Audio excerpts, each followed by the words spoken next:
గుంటూరులో rowdy sheeter బోరుగుడ్డ Anil కు పోలీసులు రాచమర్యాదలు చేశారు. అది కూడా పోలీస్ స్టేషన్ లోనే. గుంటూరు అరండల్పేట పోలీస్ స్టేషన్ లో కానిస్టేబుల్ అంతా నిల్చొని మరీ సలాం కొట్టారు. వీవీఐపీ ట్రీట్మెంట్ ఇచ్చారు.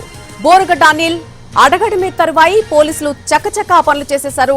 నా మేనల్డొచ్చాడు, లోపలికి పంపించండి అని అనిల్ అనడమే ఆలస్యం. జీ హుకుం అనేశారు ఖాకీలు. వెంటనే అతని మేనల్ని లోపలికి పంపించారు. అంతేకాదు కుర్చీలు వేసి మరీ దగ్గరుండి మరీ అన్నం వడ్డించారు. పోలీస్ స్టేషన్ లో రైటర్ సీటుకు ఒక విశిష్టత ఉంటుంది. అలాంటి రైటర్ సీట్ లో దర్జాగా కూర్చున్నాడు బోరుగుడ్డ అనిల్. రండి రండి దయచేయండి అంటూ కుర్చీలో ఆసీన్లు కండి అన్నట్టుగా కానిస్టేబుల్ అందరూ కూడా అతిథి మర్యాదలు రాచ మర్యాదలు చేసేశారు. ఇవన్నీ కెమెరాలు రికార్డ్ కావడంతో అరండల్పేట పోలీసుల తీరు వివాదాస్పదమవుతోంది.